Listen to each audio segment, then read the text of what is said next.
You all see the monitor here? You see the monitor? Okay, cool. that's her. It's a live monitor. So let's coach her up and see what we can do as far as getting a variety of shots here. There's a pretty nice one. That looks good. What do you think? One-winged Okay, birds. find me another shot. What do you think? Oh wait, that's too tight. No, it's okay. Go ahead. Go Yeah. ahead, do your thing. Get his eye. Shoot his eye. Zoom with your feet, not with your limbs. Walk See, up it's to it's him. not on automatic. Oh, okay. yet. It is on automatic focus. It is? It'll just take a minute to. Backside, yeah. It doesn't finish adjust it. right away. And don't be afraid. Sometimes don't be afraid to change your angle. You know, Yeah, get on a your low knees. shot's nice. These cameras are light. Sometimes you can get a high shot. It's hard to get in here, but there are 3 basic shots you get, and I don't know how. Some of you know this more than others, but there's the wide shot, there's the medium shot, and there's the tight shot. And you need to get a lot of those if you can. I like how you are staying on one side of the artist, so that you don't kind of you move around and suddenly you start to have screen direction problems, and you can yeah. So you tend to stay on one side of the guy, stay on one side of the artist. Okay. I really like how, because artists' faces are very nice, and it's always nice if he's in the middle of the room. If you had this easel against the wall, what would you do? Pull it off. Pull it out because you don't. Yeah, pull it out, or if Against the wall. if he doesn't want to do that, sometimes. I mean, this is all about taking control here. You take control of your subject and you move him around because it's your story, and he wants it to look good too. So if he's here, sometimes you can tell him to just back up a little bit, look at his paint, and get a tight shot of his face, Right. and then you can intercut that with anything. Wow. That's So an interesting what's your idea. vision for this It's all to masterpiece see you're that the working on? kite is a Yeah, center no, I point. don't have So I like, don't you, how you talk to somebody while they're Working. Yeah. part of, so the interview is part of the story in some cases. Sometimes you have to tell the guy to shut up because you just want a picture of him. But you can do that because you're a reporter and a photographer, and you say, you don't have to talk for a minute. You can just concentrate on your work.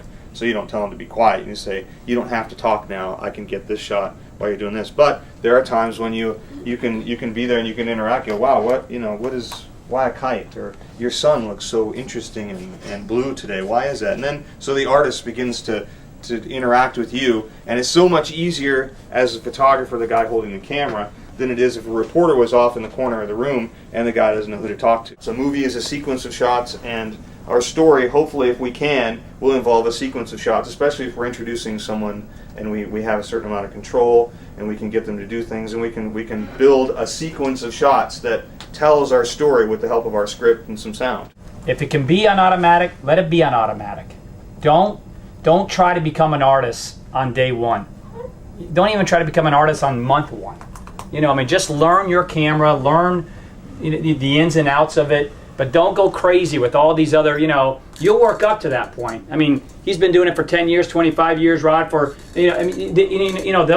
you'll work up to that point. But in the beginning, don't do it that way. Just keep it simple. The simpler you keep it, the better. You'll get a little bit more confidence, but in the beginning, keep it simple. Here's a kid feeding chickens.